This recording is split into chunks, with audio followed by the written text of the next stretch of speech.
So the heart sounds happen, I have always thought, because the valves themselves snap shut, and what you hear is the snapping of the valves. This is not true.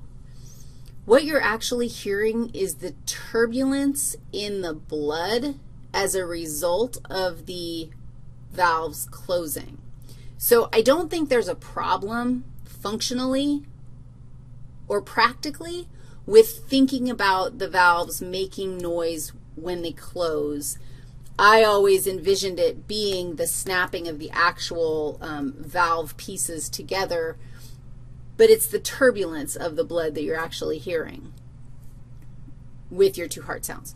So it makes sense that if you are having ventricular systole, the ventricles are contracting, and they are creating a high pressure zone inside those ventricles, it makes sense that the shape of the AV valves is going to prevent backflow, that the blood is going to want to go back through, not going to happen, and that's going to create, when we close it off, that's going to create some turbulence in that blood, because a little bit is going to get through backwards.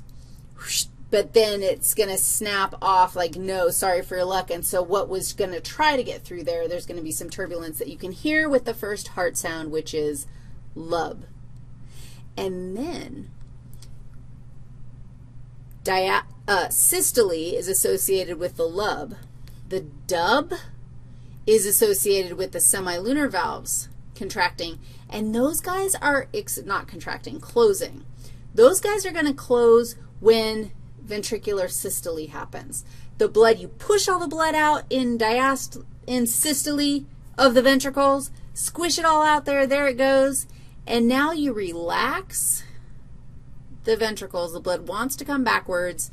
Those semilunar valves are going to say, sorry for your luck, dog. They're going to close. It's going to create turbulence. That's what you're going to hear as that second sound, which is a dup. All right, so that's the mechanics of how you get the heart sounds. Go back and revisit this bad boy. Think through all the stages and make sure you're super comfortable being able to analyze, like, when you're going to hear these different heart sounds. It's showing a third heart sound that you don't have to be concerned about. All we care about are the lub, and dup. Okay. Let's measure some stuff that is possible to measure thanks to our friendly Wigger diagram.